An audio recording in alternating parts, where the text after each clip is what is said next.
Regularisation के लिए, लेकिन सरकार इस बारे में सोच रही है कि और कितने एडिशनल फंड जम्मू कश्मीर को देने की जरूरत है जिनसे इन डेली वेजर्स को रेगुलराइज किया जा सके। में जो डेली वेजर्स कैजुअल वर्कर्स काम कर रहे हैं इन्हें पक्का कर दिया जाए। सुनने में ये भी आ रहा है जम्मू कश्मीर में डेली वेजर्स हो, कैजुअल वर्कर्स हो, एडहॉक एम्प्लॉयज हो या जितने भी टेम्परेरी मुलाजिम हैं, वो टेम्परेरी मुलाजिम सड़कों पर उतरते नजर आते हैं और ये कहते नजर आते हैं कि एसआरओ 520 तो सरकार ने बनाया हमारी रेगुलराइजेशन के लिए, लेकिन हमें रेगुलर किया क्यों नहीं जा रहा, हमें पक्का क्यों नहीं किया जा रहा। वहीं सरकार से जब ये सवाल पूछा जाता है तो कई सारे तथ्य दिए जाते हैं। ये भी कहा जाता है कि ये जो मुलाजिम है ये बैकडोर अपॉइंटीज हैं, ये इलीगल अपॉइंटीज हैं, इन्हें किसी मोड ऑफ रिक्रूटमेंट के थ्रू जो है नहीं लगाया गया, जेकेएसएसबी से रिक्रूट होकर ये नहीं आए हैं। लेकिन फिर ये भी कहा जाता है कि अभी सालों से काम कर रहे हैं तो इन्हें पक्का करने के बारे में भी सरकार सोच रही है। ये कहा जाता है कि फंड्स का क्रंच है, कि पैसे नहीं है जम्मू कश्मीर की सरकार के पास कि इतनी बड़ी तादाद में जो डेली वेजर्स कैजुअल वर्कर्स काम कर रहे हैं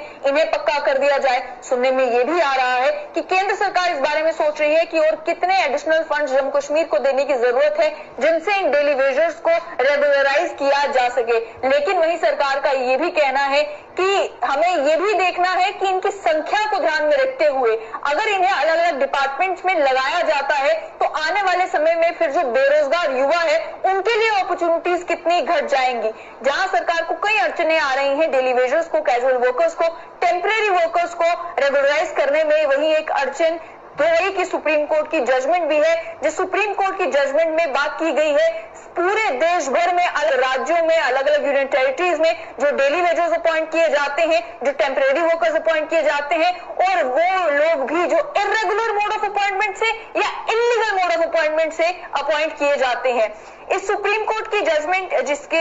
ये जो जजमेंट है ये justice Y K. Sabharwal Mathur, justice C K. Thakker और जस्टिस पी.के. बालासुब्रमण्यम ने दी थी। जिस जजमेंट में बात की गई है उन सभी मामलों की जो देश के अलग अलग हाई कोर्ट्स में चल रहे थे इन्हीं डेली वेजर्स को लेकर और टेम्परेरी अपॉइंटमेंट्स को लेकर, और साथ ही में पिछली जितनी सुप्रीम कोर्ट की जजमेंट्स है डेली वेजर्स को लेकर उन्हें भी एनालाइज किया गया है, उनको लेकर भी बात की गई है। उसमें जो तथ्य प्रेजेंट किए गए थे, जो आर्ग्यूमेंट्स थी, उन पर भी बात की गई है और बाद में फाइंडिंग्स दी गई है कि अब डेली वेजर्स के मामले में क्या कुछ करना होगा। ये कहा गया कि सुप्रीम कोर्ट की ये जजमेंट है ये प्रेसिडेंट सेट कर देती है कि आने वाले समय में हाई कोर्ट में भी अगर ये मामले पहुंचते हैं तो उन मामलों के साथ किस तरह से डील करने की जरूरत है। पहली बात जो इस जजमेंट में कही गई, ये कहा गया कि एक होता है रेगुलर प्रोसेस, जिस रेगुलर प्रोसेस के थ्रू अपॉइंटमेंट होती है, जिसमें एप्लीकेशंस जो है वो कॉल की जाती हैं, क्वालिफिकेशन सेट की जाती हैं, रूल्स फ्रेम किए जाते हैं जिसके अगेंस्ट किसी सैंक्शन पोस्ट के अगेंस्ट लोगों को एम्प्लॉयमेंट दी जाती है और स्टेट जो है एक मॉडल एम्प्लॉयर होना भी चाहिए। लेकिन कहा कई बार ऐसी एग्जिजेंसीज बनती हैं, इस तरीके की इमरजेंसी होती है कि हफाजत मैनर में लगाना पड़ता है कॉन्ट्रैक्चुअल के बेसिस पर या फिर टेम्परेरी बेसिस पर कुछ लोगों को अपॉइंटमेंट देनी पड़ती है। सरकार को जो है टेम्परेरी अपॉइंटमेंट देनी पड़ती है, कैजुअल वर्कर्स, डेली वेजर्स लगाने पड़ते हैं। इससे उनका ये कहना था कि जो इलीगल अपॉइंटमेंट जिन मामलों में होती है, इलीगल अपॉइंटमेंट का मतलब कि कोई रिक्रूटमेंट रूल्स फ्रेम नहीं हुए, किसी रिक्रूटमेंट बॉडी ने एंगेज नहीं किया, लेकिन उसके बावजूद भी वर्कर्स जो है वो सालों से काम कर रहे हैं और उसके बाद वो कई बार कोर्ट में पहुंचते हैं और कोर्ट के सामने गुहार लगाते हैं कि हमें 10 साल हो गए या 15 साल हो गए या 20 साल हो गए किसी एक डिपार्टमेंट में काम करते हुए, अब हम जो है कहाँ जाए, अब हमें पक्का किया जाए, अब हमें रेगुलराइज किया जाए, अब हमें परमानेंट पोजीशन दी जाए।